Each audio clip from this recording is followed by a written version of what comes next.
Assalamualaikum warahmatullahi ta'ala wabarakatuh. Alhamdulillah, tuan-tuan dan puan yang dirahmati Allah, kita sama-sama pada malam ini kita mengangkat setinggi-tinggi syukur kita kepada Allah Subhanahu wa ta'ala. Tarik nafas lega lapangnya dengan syukur kita kepada Allah Subhanahu wa ta'ala. Pada malam ini kita dah lepas dah 17 Ramadan.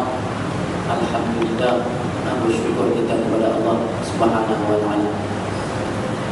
Terlebih dahulu saya ucapkan terima kasih kepada Komisi Surau,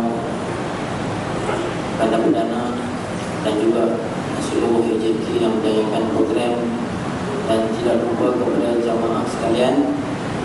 Moga-moga pada Ramadan ini kita dapat yang terbaik, insya-Allah. Sidang jemaah yang dirahmati Allah, malam ini saya bawa tajuk kepada kita tentang zikir dan fikir. Zikir dan fikir. Sabda Nabi sallallahu alaihi wasallam, "Man qama Ramadhana imanan wa ihtisaban, ghufira lahu ma taqaddama min dhanbi." Atau kama qala. Masuk hadis sabda Nabi yang bermaksud, siapa yang ingin melaksanakan Ramadan mestilah ada padanya iman dan hitung diri, maka dia akan diampunkan dosanya yang telah lalu. Bila dilihat dalam hadis ni, kita fahami yang pertama sekali Allah Subhanahu wa ta'ala kata kepada kita imanan. Bila sebut iman, bukan perkara kecil. Sebab itu kalau kita lihat ayat 183 surah Al-Baqarah juzuk 2, Allah Subhanahu wa ta'ala rakam daripada ayat 183 sehingga 187.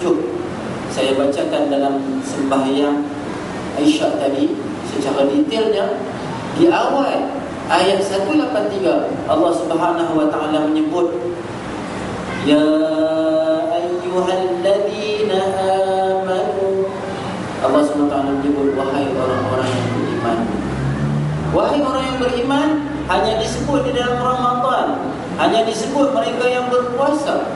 Allah Ta'ala naikkan martabat kita dalam Ramadan, tidak lagi Muslim, tidak lagi sebagai seorang Muslim, tetapi adalah seorang mukmin. Sebab itu bila mukmin dipanggil, Allah Ta'ala panggil dekat kita, wahai orang yang beriman, adalah kamu berpuasa seperti mana mereka sebelum kamu berpuasa. Kerana moga-moga dengan kamu berpuasa tadi, kamu akan menjadi orang yang bertakwa. Bila sebut tentang iman, saya bacakan dalam sembahyang tarawih tadi surah Kahfi. Iman adalah suatu yang terselindung. Iman dia bermula daripada tasdiqu biqalbi, percaya dengan hati dulu. Kemudian tak cukup lagi iman itu, mesti diungkap. Wal qawlu bil lisani, mesti ungkap dengan lidah. Tak cukup lagi dengan itu, kata lagi Nabi sallallahu alaihi wasallam, wal amalu bil jawarih, iaitu mesti buat dengan tubuh anggota badan. Jadi Ramadan, pilah di mana-mana dunia, pilah di mana-mana negara, kita akan jumpa orang beriman. Kenapa beriman? Kerana pertama sekali menahan makan, menahan minum tanpa mengharapkan apa-apa balasan daripada manusia. Bukan senang kita nak bangun pukul 5 pagi. Tuan-tuan dan puan-puan yang dirahmati Allah, bulan sebelum ni bukan senang kita nak boleh bangun setiap hari dengan semata-mata pukul 5 pagi hanya untuk melaksanakan kewajipan sebagai seorang mukmin. Pukul 5 pagi bangun, buat nasi, masak, kemudian makan. Bila makan, selepas makan, bila dah sudah makan tadi, tunggu imsak sampailah bunyi azan daripada subuh. Semua orang di dalam dunia menahan makan, menahan minum, menahan nafsu dia demi satu, iaitu beriman kepada Allah Subhanahu wa ta'ala. Iman. Sebab itu dalam puasa ni kita boleh lihat orang beriman banyak di mana-mana. Kita saja kurang sedar. Orang bukan Islam cemburu sangat-sangat kerana sampai saja bulan puasa dia akan lihat betapa hebatnya orang Islam berubah jadi beriman. Sampai dia tengok, yang puasa sampai tahan makan daripada pagi sampai ke malam, kuat tau. Mula-mula dia nak tayang juga kan, daripada restoran-restoran tepi jalan, dia makan pagi-pagi tunjukkan kita buat tak tahu. Rasa kau dia tengok tu makan keluar ayam dia, tak ada pun rasa. Bahkan rasa apa yang dia buat tadi adalah kerana pertama sekali yakin dia kepada Allah Ta'ala, aku buat ini bukan kerana manusia. Sebab itu kata Nabi SAW, orang yang berpuasa itu, bagi orang yang berpuasa itu ganjaran dia amat tinggi di sisi Allah Subhanahu Wa Ta'ala. Kalau bulan lain kita mungkin dapat 10 darjat atau sehingga 700 darjat. Nabi kata ganda amalan kita dalam bulan lain daripada 10 darjat sampai kepada 700 darjat. Kalau kita baca Alif Lam Mim, kata Nabi, Alif Lam Mim bukan satu ayat. Alif Lam Mim bukan satu huruf. Alif Lam Mim 3 huruf. Kalau bulan lain kita baca Al-Quran, Alif 10 darjat, Lam 10 darjat, Mim 10 darjat, dah jadi 30. Tetapi beza dalam bulan puasa, kata Allah Subhanahu Wa Ta'ala, bagi orang yang berpuasa, akulah yang akan balas dia. Pasal apa aku akan balas dia? Kata Allah lagi, sesungguhnya dia telah percaya kepada aku. Aku perintah dekat dia, aku ketuk pintu rumah dia, aku panggil dia. Wahai orang-orang yang beriman, sesungguhnya difardukan kepada kamu berpuasa. Kita pun tunggu matahari, sumu li ru'yatih waftiru li ru'yatih. Tengok-tengok saja anak bulan, terus semua orang menahan makan sepanjang 1 bulan. Sidang jemaah yang dirahmati Allah, kata Allah, kalau sekiranya dia tahan makan dia kerana aku, dia tahan minum dia kerana aku, dia tahan nafsu dia kerana aku, wa ana ajzi bihi, dan akulah yang akan bagi balasan kepada dia. Kita nak minta banyak mana dalam Ramadan ini? Mintalah sebanyak mungkin. Sebab itu Allah Ta'ala kata dekat kita dalam Ramadan, mintalah, tambah-tambah lagi dalam keadaan lapar. Pukul 12 dia dah mulut dia berbau dah. Naik pukul 1 nak sembang ke orang kena berbau mulut, takut berbau mulut. Malunya kita dengan manusia takut berbau mulut. Seperti mana berlaku kepada Nabi Musa AS ketika dia naik ambil kitab dari Jabal Tursina, pada mana yang dia diwajibkan berpuasa. Ketika itu bau mulut dia yang sangat berbau busuk. Dan kita puasa bau mulut busuk. Nabi Musa malu nak bertutur dengan Allah Ta'ala. Akhirnya dia buka puasa. Bila dia buka puasa, Allah Ta'ala kata, wahai Musa, alangkah sedihnya aku kepada kamu kerana kamu mendapat kasturi daripada bauan syurga. Kerana dengan mulut orang yang berpuasa itu, baunya adalah bau kasturi syurga. Subhanallah, dalam Ramadan. Kemudian kalau kita lihat lagi iman, Allah Ta'ala nak uji iman ni bukan perkara biasa. Iman ini adalah satu perkara yang tinggi. Sebab itu dalam Al-Quran, bila mana Allah Subhanahu Wa Ta'ala kata, kalau tak uji, tak naik pangkat.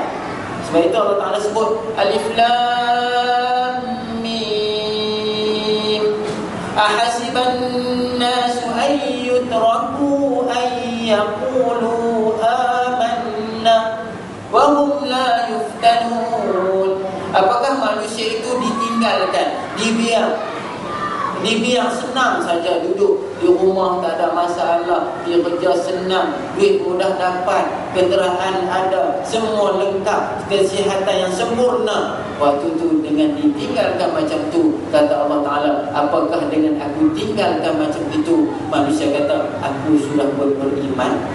Sedangkan Allah Ta'ala kata, dia belum lagi diuji. Kalau kita lihat ujian Allah SWT, semua yang naik martabat dalam Nabi dan Rasul, pangkat yang tinggi, kerana satu punca sahaja, iaitu ujian Allah SWT. Ujian Allah SWT yang paling hebat. Kita ni hebat, kita duduk dekat bandar perdana, kita duduk dalam Sungai Petani, tak ada perang, tak ada bergaduh. Bayangkan 17 Ramadan, sejarah yang tidak asing bagi umat Islam, tahun kedua Hijrah. Selepas Islam berpindah daripada Mekah pergi ke Madinah dengan kerana dibuang di pulau daripada kota Mekah, terpaksa berhijrah menuju ke Mekah dan menuju ke Madinah. Sampai saja di Madinah pada tahun kedua hijrah, umat Islam difardukan berpuasa. Puasa difardukan pada tahun kedua hijrah. Ketika difardukan pada tahun kedua hijrah, difardukan puasa, ketika itu umat yang duduk di Mekah, iaitu kafir, laknatullahi alaihim, Abu Jahal, Abu Lahab, Abu Sufyan, ahli ceria kawan. Dia kata, baik, kalau kita tengok di Madinah sekarang, orang Islam tengah berpuasa, mereka tak boleh buka puasa, mereka kena tahan makan pagi sampai ke malam. Kalau kita pergi perang, mesti kita menang. Ini andaian daripada orang kafir di Mekah. Akhirnya satu kumpulan daripada kota Mekah ni keluar semuanya daripada golongan kafir menuju ke Madinah, menantikan peperangan untuk mereka tuju kepada orang Islam yang duduk di Madinah sedang menahan makan, menahan minum, menahan nafsu untuk Allah Subhanahu wa taala. Golongan yang mereka bawa lebih kurang 1,000 orang tentera, dan 1,000 orang tadi lengkap dengan baju besinya, pakaian perangnya, senjata kelengkapannya. Tak cukup lagi dengan latihan-latihan yang kukuh, dengan latihan peperangan yang cukup hebat. Termasuklah panglima-panglima yang ada di dalam golongan kafir ketika ini. Termasuklah Abu Lahab, Abu Jahal dan Abu Sufyan, dan banyak lagi daripada golongan kafir di kota Mekah. Sampai dekat Madinah, sampai di satu tempat yang bernama Al-Badru. Sejarah yang kita ingat, sejarah yang dipanggil Badar, itu satu tempat keluar mata air. Air mata air keluar kawasan itu dipanggil Badar. Kawasan itulah Nabi SAW terserempak dengan orang kafir ketika itu. Mereka tanya dekat Nabi Muhammad, siapa kamu? Aku adalah hamba. Kamu daripada mana? Aku daripada air. Bila dia jawab tadi seolah-olah macam tipu, tapi sebenarnya dia daripada tempat Badar. Mana tempat air mata air. Nabi tak tipu, Nabi jawab betul. Tapi maksud air yang kata oleh Nabi SAW bukan air Badar itu, tetapi daripada Ma'ul Mani.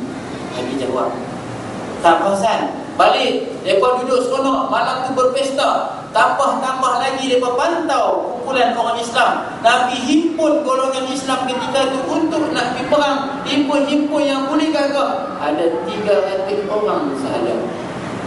Tuan-tuan dan perempuan yang dalam hati Allah, 300 orang nak pergi perang dengan 1,000 orang yang tidak makan, yang lahapnya, yang mana daripada golongan tentera yang dilatih, dengan golongan panglima yang hebat. Golongan Islam hanyalah golongan biasa. Ada di kalangan orang Islam dalam 300 orang yang tua-tua, ada yang mempunyai kenderaan tentera daripada kuda dan unta yang lemah, berjalan lambat. Nabi perang macam mana ni kalau orang serang? Waktu tu Nabi risau tengok orang Islam pertama. Nabi duduk sampai pagi. Esok tu Nabi keluar pada rumah dia dalam keadaan pakai baju besi. Nabi keluar daripada rumah dia dengan keadaan baju besi, berpuasa hari itu. Bila semua sahabat-sahabat Nabi 300 ni tengok Nabi keluar dengan pakaian besi nak pergi perang, semua bangun. Rasulullah, kami bersama kamu, hidup dan mati kami untuk kamu. Rasulullah, walau apa jua kamu suruh, kami percaya dan kami beriman kepadamu. Akhirnya pertempuran Badar berlaku pada 17 Ramadan, hari Jumaat, dan berlakulah peperangan tersebut. 300 lawan dengan 1,000 orang musuh. Apa yang berlaku tuan-tuan dan puan-puan, Allah Ta'ala menyebut di dalam Al-Quran, kam min fi'atin qalilatin ghalabat fi'atan kathiratan bi'idhnillah wallahu ma'as sabirin. Betapa ramai golongan kecil boleh menewaskan golongan yang besar dengan izin Tuhan, kerana mereka itu adalah orang yang bersabar. Perang itu berlaku, 300 orang boleh menang lawan dengan 1,000 orang. Bayangkan 300 orang yang keluar perang, yang meninggal daripada golongan Islam hanya 14 orang saja. Subhanallah, hebatnya Allah Ta'ala tunjuk. Dah tahan makan, berpuasa, perang pula dengan musuh. Riwayat menceritakan Sayyidina Umar, dia kata betapa hebatnya tentera Allah bila Allah Ta'ala hantar tentera dia cukup hebat, digandakan daripada 3,000 sehingga sampai 5,000. Sayyidina Umar kata, baru nak keluar pedang, aku baru nak keluar pedang, aku baru nak angkat pedang, aku baru nak serang, sudah mati dah musuh di hadapan aku. Ini Allah Ta'ala tunjuk orang-orang yang beriman saja boleh melihat. Sebab itu sejarah puasa, bila balik dah duduk, sampai dah di rumah, sampai dah seronok, geng-geng Madinah ni seronoklah. Sejarah yang cukup hebat. Kalau cerita dekat orang 300 lawan dengan 1,000 orang, menang. Semua orang akan terkejut. Bila tanya siapa, saya pernah terlibat dengan sejarah perang Badar. Bangga punya seronoknya Nabi kata macam tu. Tiba-tiba tengah-tengah bangga sahabat ni, Nabi kata apa? Kita baru balik daripada perang yang kecil, kita akan menghadapi perang yang paling besar. Sahabat kata dekat Rasulullah, Rasulullah, adakah lagi perang yang lebih besar daripada perang Badar ini? Rasulullah kata, perang yang paling besar adalah perang dengan nafsu. Perang yang paling besar adalah perang dengan nafsu kamu. Dan dalam bulan Ramadan, Allah Ta'ala tunjuk bagaimana nafsu kita. Ada orang boleh tipu iman dia, ada orang boleh calarkan iman dia, ada orang boleh rosakkan iman dia. Dia boleh tipu, dia boleh pergi tempat kerja dia, dia boleh makan, dia boleh balik di rumah dia dalam keadaan seolah-olah dia letih. Dia boleh tipu dalam keadaan dia berwuduk, ramai-ramai dia berwuduk. Dia boleh tipu dengan minum di celah berwuduk tersebut, boleh juga. Tapi Allah SWT kata, فَمَنْ يَعْمَلْ مِثْقَالَ ذَرَّةٍ خَيْرًا يَرَهُ وَمَنْ يَعْمَلْ مِثْقَالَ ذَرَّةٍ شَرًّا يَرَهُ. Allah Ta'ala berkenalkan bagi orang beriman di dalam sejarah Badar ini adalah zikir, makanan jiwa. Kita ingat makanan rupa-rupanya makan ni, kita ingat makan, kita beli nasi, kita makan kenyang, oh seronok. Rupa-rupanya nasi cuma seketika. Makan nasi, makan tadi, sama-sama buka puasa, makan, sagi lapar balik. Di mana nasi yang makan tadi, kena buang pula. Rupa-rupanya makan yang material ni tak kenyang. Allah Ta'ala kata ada makanan yang kenyang. Makanan yang kenyang itu duduk di dalam jiwa kamu. Dan makanan yang kenyang itu diperkenalkan dalam Ramadan, iaitu zikir. Allah Subhanahu wa taala kata, alladzina yadhkuruna Allaha qiyaman wa qu'udan wa 'ala junubihim wa yatafakkaruna fi khalqis samawati wal ardh. Allah SWT kata orang yang berzikir pada Allah Ta'ala ini bukannya nanti duduk dalam surau, bukannya nanti duduk dalam masjid, bukannya nanti duduk di atas tingkap sejadah. Orang yang berzikir kepada Allah Ta'ala dalam keadaan dia duduk, ataupun dia berdiri, ataupun dia berbaring, dan dia sentiasa memikirkan tentang bagaimana kehebatan ciptaan Allah Subhanahu wa Ta'ala. Bayangkan Nabi masuk satu hari dalam masjid, Nabi masuk tengok seorang lelaki sedang tidur dan seorang lelaki sedang solat. Iblis mengganggu orang yang sedang solat, tidak ganggu orang yang sedang tidur. Lalu Nabi panggil Iblis tadi. Nabi tanya, wahai Iblis, wahai syaitan, pasal apa kamu ganggu orang yang sembahyang? Pasal apa kamu tak ganggu orang yang tidur? Lalu kata Iblis, wahai Rasulullah, orang yang sembahyang ini bukan ahli ilmu, orang yang sembahyang ini bukan ahli zikir, tetapi orang yang tidur tadi adalah ahli zikir, ahli ilmu. Dia tidur dalam keadaan doa, dia tidur dalam keadaan dia berpuasa, dia menahan makan untuk Tuhan, dia menahan minum untuk Tuhan, dia menahan nafsu dia untuk Tuhan. Dia keletihan ya Rasulullah, dia baring di tepi sana dalam keadaan iman, dalam keadaan iman yang sempurna. Aku tidak boleh ganggu dia lagi ya Rasulullah. Berbeza dengan orang yang solat tadi, tidak tahu mana rokoknya, tidak tahu mana bacaannya, tidak memahami perkataannya, mengungkapnya. Alangkah sedihnya dia mengungkap zikir dia kepada Allah, tetapi dia tidak pernah memahami apa yang diungkapnya. Tuhan perkenalkan kepada kita dalam Ramadan ini ada zikir. Kita boleh pilih makanan jiwa. Kalau dalam Al-Quran ada hati Al-Quran. 17 Ramadan nuzul Al-Quran.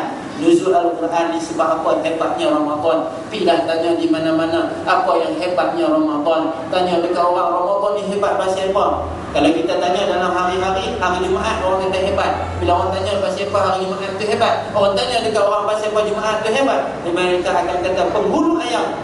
Penghulu ayam, iaitu penghulu pada hari-hari. Pasal apa penghulu pada hari-hari? Sebab hari Jumaat adalah hari mana diciptakan manusia pertama yang bernama Adam.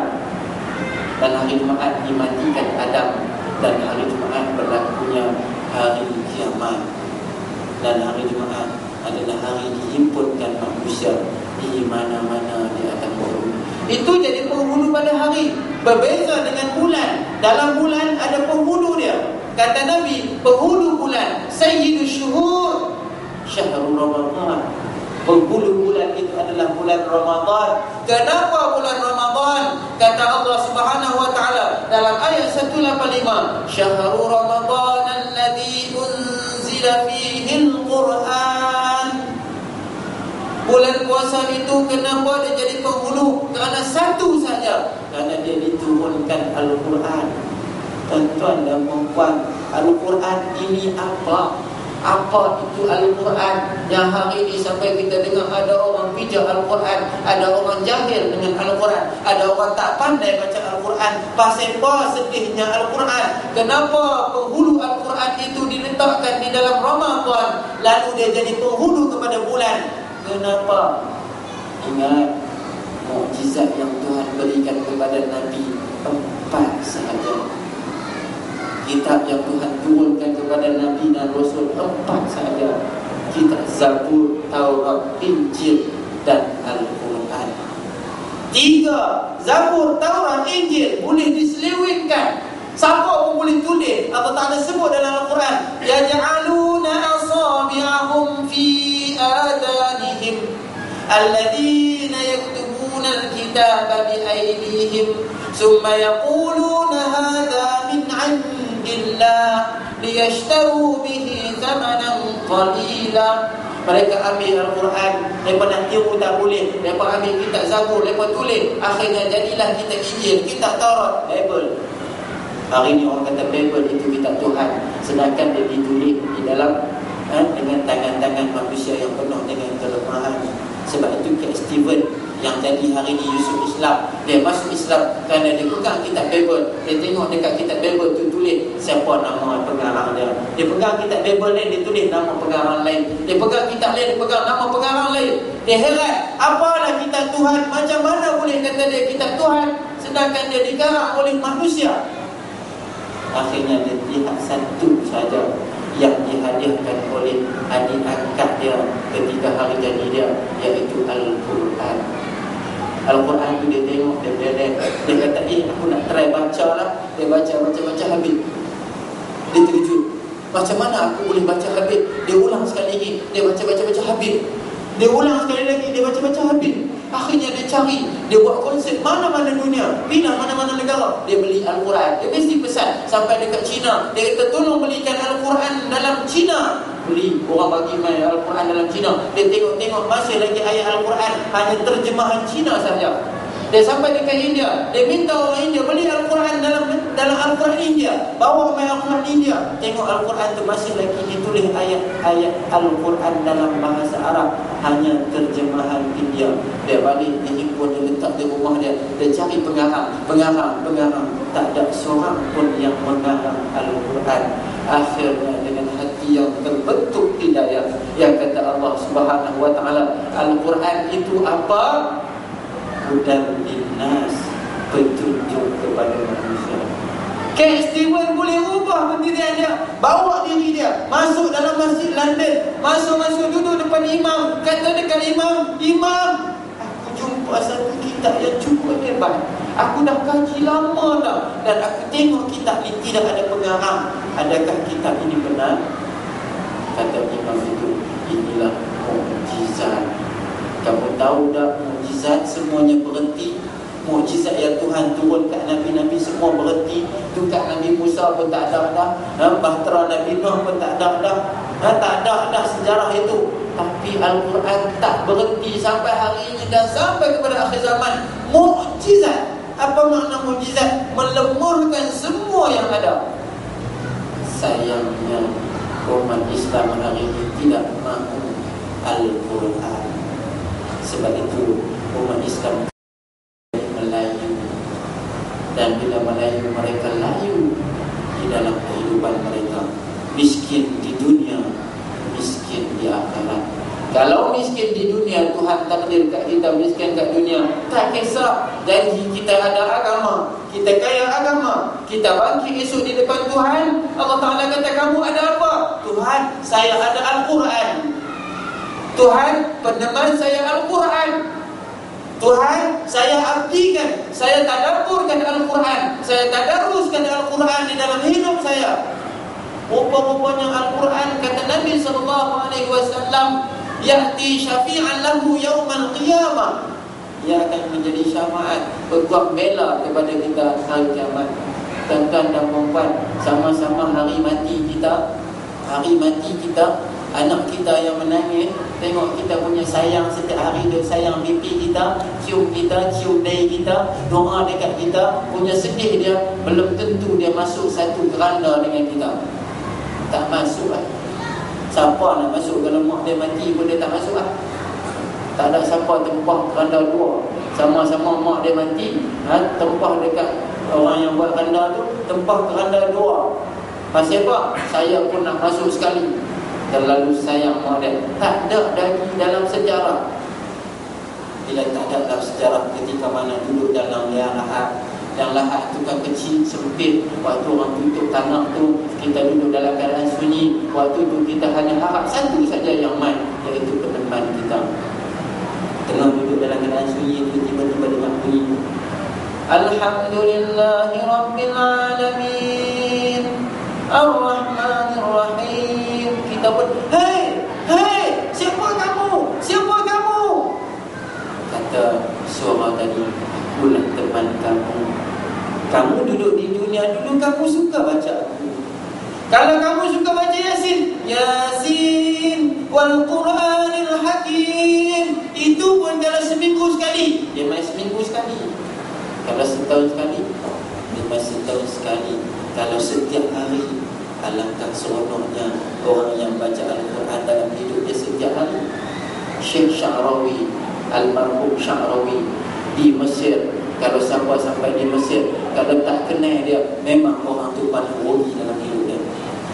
Sebab pengaruh dia dengan Perdana Menteri Mesir lebih hebat lagi pengaruh dia. Di mana-mana rumah dalam negara Mesir, di mana-mana rumah mesti ada gambar dia walaupun kecil. Syekh Sya'rawi, apa yang hebat dia, tuan dan perempuan? Mereka buat rakaman, mereka tayang balik, mereka buat satu drama sepanjang sebulan dalam Ramadan. Satu ketika dulu cerita tentang Syekh Sya'rawi. Rupa-rupanya dia duduk di mana-mana tempat, dia membaca Al-Quran. Dalam rumah dia, kita ada rumah, kita duduk dekat sini, kita duduk sana, kita duduk kat pokok, kita duduk, dia baca Al-Quran semua sudut. Bila orang tanya, wahai Syekh, kenapa kamu baca Al-Quran merata tempat? Lalu dia jawab, moga-moga tempat itu menjadi saksi pada aku hari kiamat nanti. Jadi bacalah Al-Quran, tadabbur Al-Quran dalam Ramadan. Kerana pertama kita mesti percaya dulu. Semua orang percaya. Pergilah tanya dekat mana-mana tempat, tengok main dekat waktu nak buka puasa, dekat waktu pergi bazar tu, tengok tujuh masuk dalam bazar ni ramai, buka syok pasal beli tu sampai penuh 10 jari, dia gantung habis 10 jari, nak balik. Pasal apa? Pagi, tengah hari, petang, malam. Tu seorang dia. Kalau dia tanya anak dia 10 orang, 10 tu dia. Dia main nak makan. Kata Nabi SAW, seronok semua orang yang berpuasa itu ada 2 gembira. Orang puasa ni ada 2 gembira. Gembira dekat mana? Gembira ketika kita berbuka. Ainda iftarihi, gembira syukur.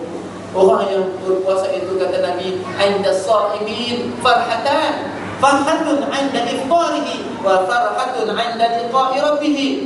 Gembira ketika nak buka, kita duduk depan keluarga kita, kita duduk depan saudara kita, kita duduk depan ayah dengan mak kita dalam bulan puasa. Duk tunggu, dah tahan makan waktu mana pagi tadi, Waktu makan dengan bunyi Allahu Akbar, stop. Sedih lah sedih. Siapa nak kena tahan. Tapi main masuk asam dah, masa ceria dah. Main masuk pukul 7 syok dah. Main masuk 7.30 tu duduk tempat hidang dah. Waktu tu muka mana yang tak ceria, pasal nak kecap nikmat yang pertama. Sehingga kita baca dalam doa kita, Allahumma laka sumtu wa bika amantu wa ala rizqika aftartu. Ya Allah, kepada Engkau aku puasa, dan kepada Engkau aku beriman. Wa ala rizqika, ni rezeki yang aku angkat ni, aftartu, aku berbuka. Sono ceria. Dan kata Nabi lagi yang kedua, kalau dia gembira yang kedua, kalau dia mati di dalam bulan Ramadan, ataupun kalau dia bertemu dengan Allah Subhanahu wa ta'ala. Sebab pintu syurga ada 8 rupanya dapat dikenal, dapat diketahui dalam Ramadan. Hari lain, bulan lain, orang kata pintu syurga ada 7. 7 petala langit, 7 petala bumi, 7 neraka, 7 syurga. Rupa-rupanya syurga ada 8. Dan 8 itu hanya terbuka pada bulan Ramadan sahaja. Orang yang bertemu dengan Allah Ta'ala dengan hati yang ikhlas, dengan kerana menahan makan dia, dengan iman yang sempurna. Kata Allah Ta'ala, masuklah wadkhulul babi rayyan, masuklah pintu rayyan. Kita doa dalam sembahyang kita tadi, minta kita masuk pintu syurga yang bernama Ar-Rayyan. Pintu syurga Ar-Rayyan ini, tuan-tuan dan puan-puan, hanya untuk orang yang berpuasa saja. Dan siapa yang boleh masuk pintu yang bernama Ar-Rayyan ini, dia boleh masuk mana-mana pintu syurga yang 7 lagi. Bila-bila masa dia boleh masuk. Kalau kita boleh masuk pintu yang pertama, belum tentu kita boleh masuk pintu yang kedua. Kalau kita boleh masuk pintu yang kedua, belum tentu yang ketiga. Tetapi dalam Ramadan, siapa yang masuk pintu Ar-Rayyan ini, dia boleh masuk mana-mana pintu. Seronoknya orang yang berpuasa kalau sekiranya dia dijemput oleh Allah Subhanahu wa ta'ala. Sedang jamaah yang dirahmati Allah, perhentian kedua, kunci kedua, bukan iman saja yang Tuhan nak. Tuhan tak mau iman saja. Tuhan kalau nak iman ni, semua orang boleh kata iman. Tuhan nak uji, Tuhan nak tengok, hitung tak diri sendiri. Sebab itu dia kata wahtisaban. Ramai orang berpuasa, kita pergi tengok dekat Ramadan. Waktu pasal Ramadan kita tengok, puasa sesi lagi pun ada. Puasa pakai seluar pendek pun ada. Ada kan? Puasa tidak tutup aurat pun ada. Ada orang yang puasa tak solat pun ada. Ada orang tanya saya soalan baru ni, macam mana kawan tu berpuasa tapi tak sembahyang, macam mana? Kira macam mana? Nak kira macam mana? Kalau 5 tolak 1 mungkin jadi 4. Rukun Islam mana boleh 5 tolak 1 jadi 4? 5 tolak 1 merempat. Habis terus dalam neraka. Betul. Sebab itu kalau kita tengok, Tuhan kata wahtisaban. Pasal apa wahtisaban? Hitung diri. Hitung diri. Kalau kita tengok, pasal apa kita kena puasa tahan pagi sampai ke malam. Lepas malam buka puasa sembahyang Isyak, buat tarawih pula. Dah penat pagi sampai ke petang, sampai dah penat dah, lembek dah. Tiba-tiba makan, selepas makan kena solat pula 20 rakaat, solat pula 8 rakaat. Ini lama ni. Kadang-kadang kalau tak tahan dengan iman, pakai tercalak betul, tak ada kesabaran, habis lari. Tu kurang. Sebab itu Tuhan letak dekat kita ni, dia bagi dekat kita, suruh kita hitung awal-awal. Dia kata Ramadan ada 3 perhentian. Perhentian yang dia tawar tu lagi hebat. Tapi manusia bagi kurang. Heran tak? Bila sebut yang pertama, Tuhan kata, puasa tu ada 3 perhentian. Puasa yang pertama, Nabi kata puasa yang pertama dia bagi rahmat. 10 hari pertama ni rahmat. Pasal apa rahmat? Pasal pertama sekali Tuhan pilih kita hidup dalam Ramadan ni. Sebab ada orang yang tak hidup dalam Ramadan ni, ada orang yang sakit dalam Ramadan ni, ada orang tak boleh puasa dalam Ramadan ni. Kita dapat berpuasa dalam Ramadan ni untuk rahmat yang Allah SWT bagi dekat kita. Ada orang, saya pernah cerita di satu tempat baru ni, Ramadan baru ni lah, Ramadan di Sungai Jagung, ada seorang abang tu, dia buat operation hukum nak masuk Ramadan lagi 2 hari. depression tadi. Balik dia kopi minumlah hantar kedai. Dia duduk orang seronok kata, abang syok abang, dekat-dekat dia kata tu seronok sungguh, Tuhan pilih saya dekat Ramadan ini, Tuhan pilih saya. Tengok alhamdulillah lega aku ni. Pasal apa? Nak masuk Ramadan. Jadi bila masuk Ramadan, engkau ni pun sihat, kesihatan pun sempurna, boleh puasa. Tiba-tiba malam Ramadan, Tuhan jemput dia pukul 1 pagi, tuan dan puan. Mati pukul 1 pagi. Habis dia pusing kampung, semua terkejut. Masa orang telefon saya, dia sedang nazam. Bila dengar tu, kita pergi segera tempat dia. Sampai-sampai dah habis rumah. Berjaya tak dengan Ramadan? Belum rahmat untuk dia Ramadan. Tak dapat dekat dia Ramadan. Kita dapat rahmat. Sebab itu bersyukurlah kita kepada Allah Subhanahu wa ta'ala. Mungkin Ramadan ni kita ada pulang, mungkin Ramadan akan datang tak ada pulang. Mungkin hari ini 17 Ramadan, 18 Ramadan, belum tentu 20 Ramadan kita berpulang. Fikirkanlah. Sebab itu zikir yang Tuhan tanam dekat iman, fikir yang Tuhan letak dekat hidup diri.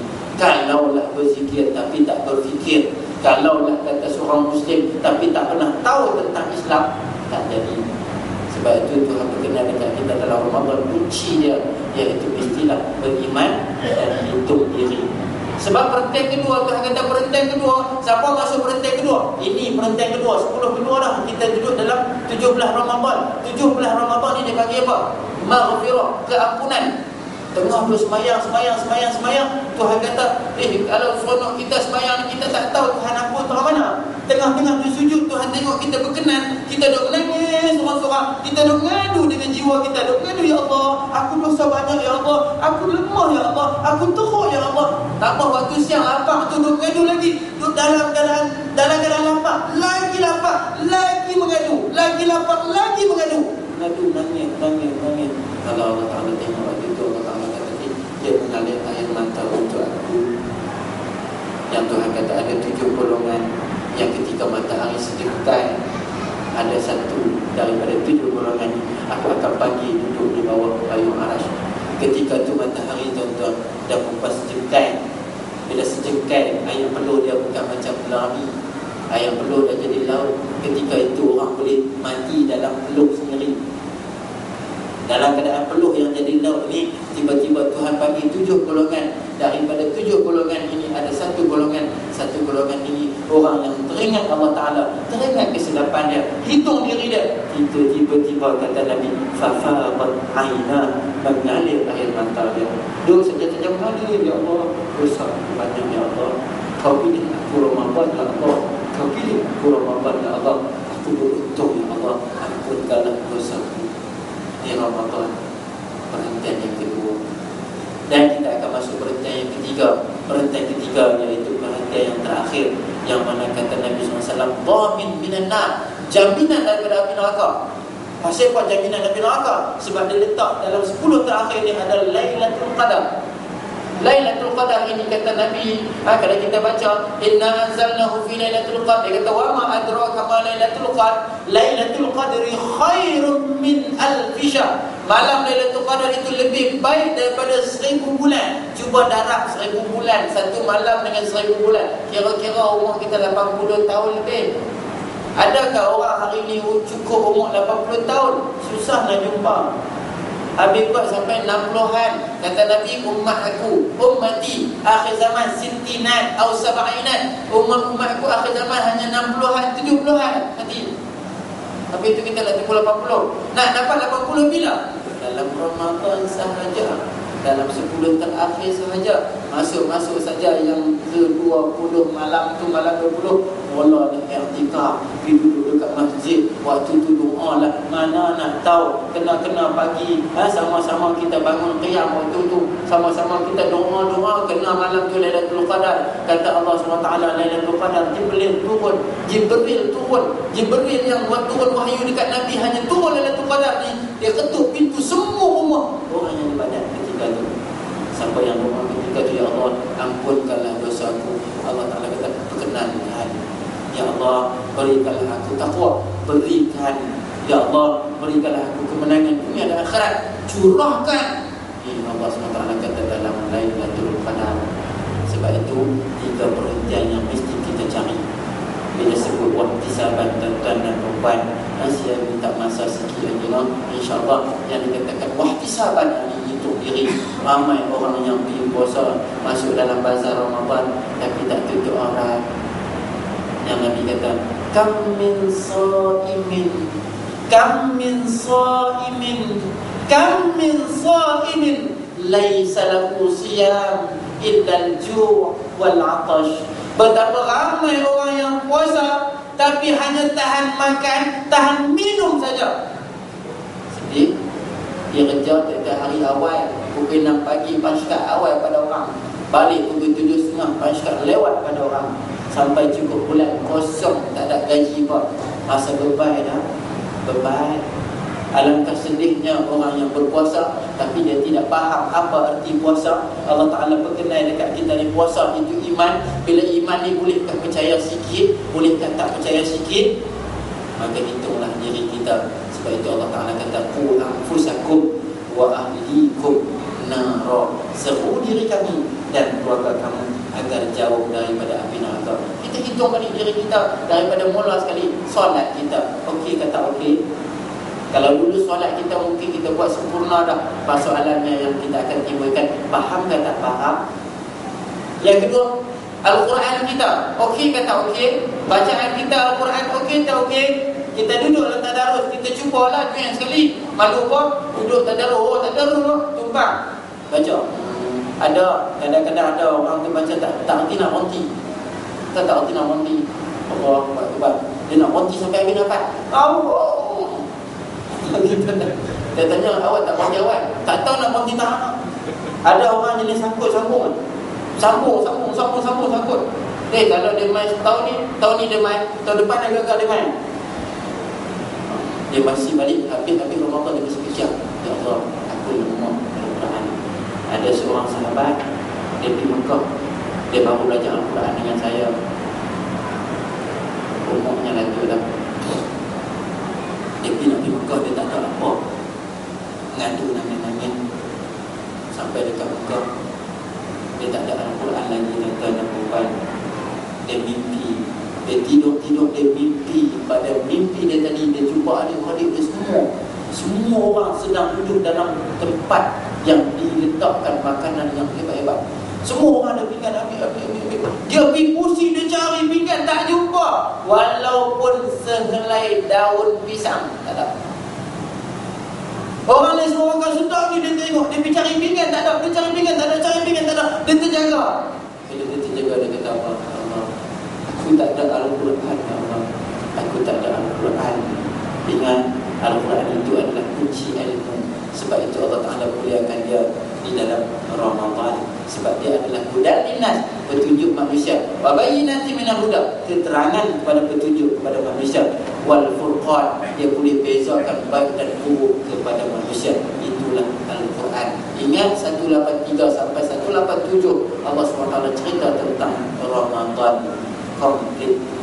Dan wahtisaban juga bila kita hitung diri kita, kita jangan lupa tengok anak kita, tengok keluarga kita, aurat mereka macam mana, solat mereka macam mana. Kita semua nak dalam ngaji, semua nak A. Kalau boleh kebiasaan nak 5 A, kan kita nak A. Kalau boleh nak PMR pun A. Kalau boleh nak SPM pun A. Kenapa akhirat kita tak ada A? Kenapa kita tak ada A? Kalau rugilah kalau sekiranya kita dilahirkan sebagai seorang yang Tuhan takdir kita sebagai seorang engineer, tapi kita ahli ibadat. Di Mesir saya pernah jumpa seorang ahli kimia yang mana ahli tafsir Al-Quran, ahli tafsir Al-Quran, ahli kimia.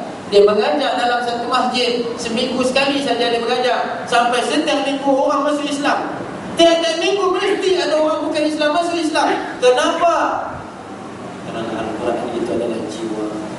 Dia bukan nantinya kita ni umur 60 baru nak ambil, baru boleh. Tak. Kan kita tengok Ustaz Rawi Abdullah Husin Yi, dia pun baru kenal dia Islam. Tapi Tuhan kata dekat kita, siapa yang ambil dunia maka kena padanya Al-Quran. Siapa yang mahukan akhirat kena ada padanya Al-Quran. Dan siapa yang mahu kedua-dua, dunia dan akhirat, mesti ada dalam diri dia Al-Quran. Jadi hitung yang kedua adalah Al-Quran. Okey ke tak okey dalam Ramadan ni. Hitung yang ketiga, kita hitung yang ketiga apa dia? Allah Ta'ala suruh kita hitung tentang umur kita. Umur kita berbakti tak dekat manusia. Sebab itu dia letak sedekah. Dia letak sedekah. Bulan Ramadan ni sedekah lah. Cubalah jinakkan tangan kita. 7 golongan tadi saya sebut. Yang pertama adalah orang yang mengalir mata. Golongan yang kedua yang Tuhan panggil adalah golongan yang keluarkan daripada tangan kanan dia, hatta la ta'lamu shimali, sehingga tak tahu tangan kiri dia berapa dia keluar. Jalan tengok orang pergi pasar Ramadan, belilah sikit. Setiap hari keluar cuba beli satu benda, balik mai bagi dekat jiran. Contoh rumah kita lorong, satu lorong ada 40 ataupun ada 10 buah. 10 buah 10 hari je. Satu hari ke rumah kawan ni, satu hari ke rumah kawan tu, satu hari kita bagi sumbangan, tidak ada masalah.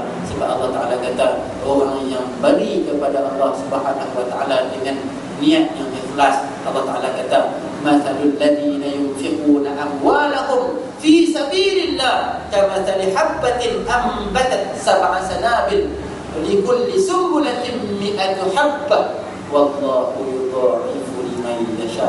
Orang yang bagi nafkah, sedekah dia untuk jalan Allah Ta'ala, Allah Ta'ala ganda dia seperti mana 100 tangkai daripada gandum.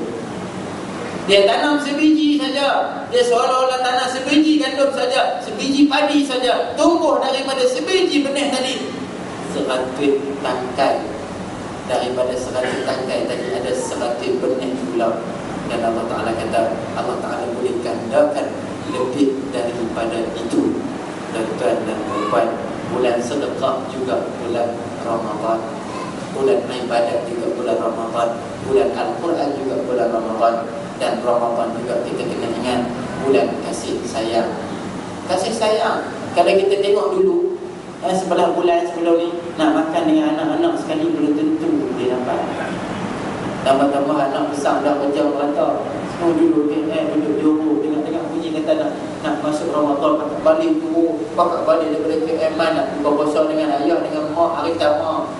Mana ada dalam bulan ni, bulan kasih sayang. Bulan kasih sayang, kita boleh tengok anak kita bagus so. Muka dulu tak apa, 6 tahun, 7 tahun dah jadi satu. Lah ni dah 20 tahun, 30 tahun, boleh tengok muka 30 tahun tu bagus so macam mana. Baru boleh tengok balik. Tengoklah muka anak macam ni juga. Main buka puasa kasih sayang, tengok ayah, tengok mak, nak boleh buka puasa duduk sekali. Inilah bulan kasih sayang. Tak cukup lagi dengan itu, kata Nabi, bulan kasih sayang ni membiaknya sampaikan komuniti. Ni kalau nak jumpa macam ni dalam bulan-bulan lain, belum tentu kita boleh dapat macam ni. Tapi disebabkan Ramadan Tuhan bagi kat kita peluang, kita jumpa balik pula. Lama tak jumpa lah, sibuk nak kerja, kawan-kawan tengok balik. Lama tak jumpa kerja mana lah ni, bulan ni lah nak jumpa pun. Dan sehingga berlarutan kasih sayang bulan ni, syafaat dia sampai kepada bulan Aidilfitri. Bila masuk saja Aidilfitri, semua dah jadi fitrah kerana keampunan kasih sayang tadi terlibat dalam Ramadan. Akhirnya bersalaman, berpelukan, jatuhlah dosa. Kata Nabi, Aidilfitri fitratun min Allah, iaitu kasih sayang yang Allah Ta'ala bagi dekat kita, fitrah seperti kain putih yang tidak ada dosa, seolah-olah dilahirkan semula oleh ibu dan ayahnya di dalam dunia ini bagi Ramadan yang sudah berlalu. Puan, ingat, kita zikir, kita pilihlah zikir yang terbaik untuk kita abdikan kepada Allah. Kalau lembu dari dulu lembu bunyi macam tu lah. Kambing dari dulu bunyi macam tu lah. Pilah sampai ke mana negara pun tak ada kambing bunyi rimau. Tak ada kambing bunyi rimau. Tak ada ayam bunyi kucing pun. Semua orang tahu. Kalau duduk belakang tirai mana bunyi miau miau, tak ada orang kata rimau lagi. Tak ada. Sebab orang tahu itu zikir yang dia pegang.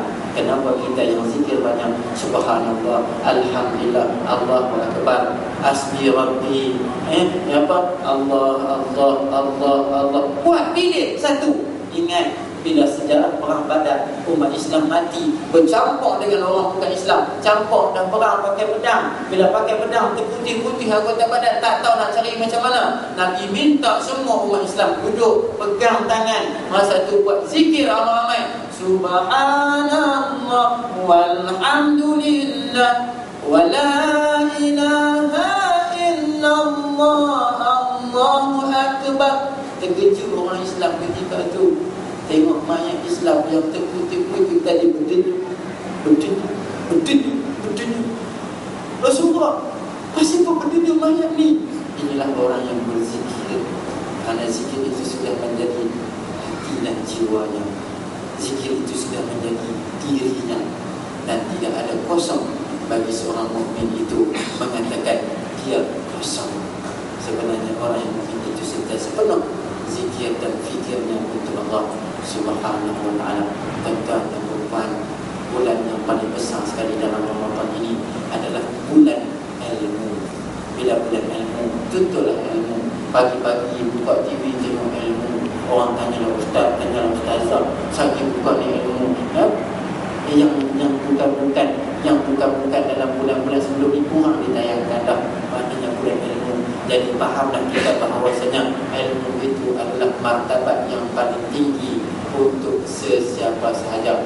Kerana Quran diturunkan iqra, iaitu bacalah. Elemen baca menggunakan mata, menggunakan telinga, menggunakan mulut. Tiga perkara ini yang menjadikan manusia itu dikenal sebagai seorang yang berilmu ataupun tidak. Allah Ta'ala menyebut yaj'aluna asabi'ahum fi adhanihim, mereka tidak mahu mereka tutup telinga. Orang tak mahu, sehingga kalau Allah Ta'ala kata lagi summun bukmun umyun fahum la yaqilun, bisu, pekak, buta, mereka tidak akan berakal.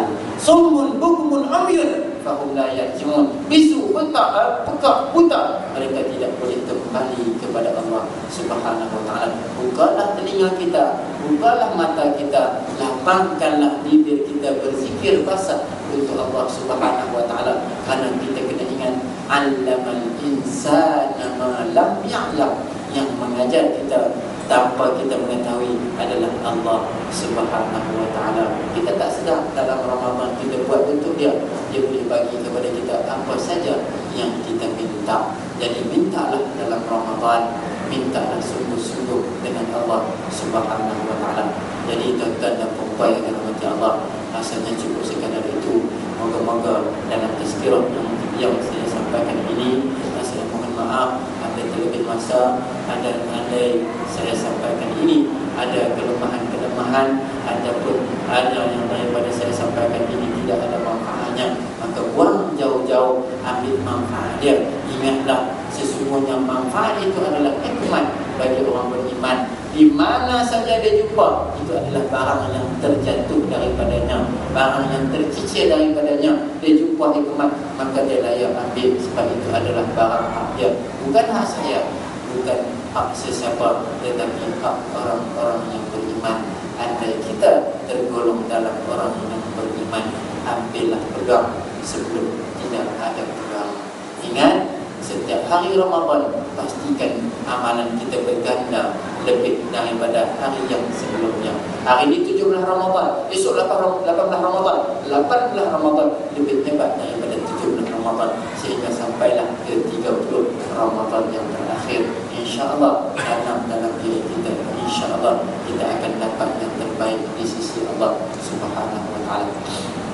Jadi cukup sekadar itu. Moga apa yang kita kongsi ini manfaat yang kita dapat di sisi Allah Subhanahu wa ta'ala, dan moga-moga kita dapat bawa balik ke rumah kita dan dapat kita cernakan Ramadan cukup hebat. Rahsia dia sebulan, tuan-tuan dan puan, bukan malam ni saja. Saya hanya sampai malam ni saja. Malam lain ada rahsia yang tersinggah di dalam Ramadan. Jadi cukup sekadar itu. Aku qauli hadza wa astaghfirullah li wa lakum ولسائر المسلمين والمسلمات فاستغفروه والسلام عليكم ورحمة الله تعالى وبركاته. أعوذ بالله من الشيطان الرجيم. بسم الله الرحمن الرحيم. الحمد لله رب العالمين والصلاة والسلام على أشرف الأنبياء والمرسلين وعلى آله وصحبه أجمعين. Ya Allah, ya Tuhan kami, berikanlah kami Ramadan ini ya Allah. Ya Allah, ya Tuhan kami, kurniakanlah ilmu kepada kami di dalam Ramadan ini ya Allah. Ya Allah, ya Tuhan kami, jadikanlah kami hamba-Mu yang beriman ya Allah. Jadikanlah kami hamba-Mu yang bertakwa ya Allah. Jadikanlah kami hamba-Mu yang dekat dengan Kamu ya Allah. Ya Allah, sesungguhnya jika kami memohon permintaan kepada Kamu ya Allah, Engkaulah yang memberi kenan ya Allah. Engkaulah yang berkenan ya Allah. Ya Allah, Engkaulah yang maha pengampun dari atas dosa-dosa. Engkaulah yang sangat mengampun di atas dosa-dosa. Ya Allah, ampunkanlah dosa kami. Ampunkanlah dosa kami. Ampunkanlah dosa ibu dan ayah kami. Ampunkanlah dosa anak saudara kami ya Allah. Ampunkanlah seluruh ahli keluarga kami ya Allah. Ampunkanlah dosa guru-guru kami ya Allah. Ampunkanlah dosa jiran-jiran kami ya Allah. Ampunkanlah dosa muslimin dan muslimat ya Allah, mukminin dan mukminat ya Allah. Sesungguhnya tidak ada pengampunan melainkan keampunan-Mu ya Allah. Ya Rabbal Alamin, jadikanlah kami Ramadan dengan kejayaan ya Allah. Berikanlah kami kemenangan di dalam Ramadan ini ya Allah. Temukanlah kami sesuatu yang terindah di dalam Ramadan ini ya Allah. Ya Rabbal Alamin, Rabbana atina fid dunya hasanah wa fil akhirati hasanah wa qina adzabannar wa qina adzabannar. Wa sallallahu ala sayyidina Muhammad wa ala alihi wa sahbihi wa sallam. Walhamdulillahi rabbil alamin. Sekian, wabillahi taufiq wal hidayah. Wassalamualaikum warahmatullahi taala wabarakatuh.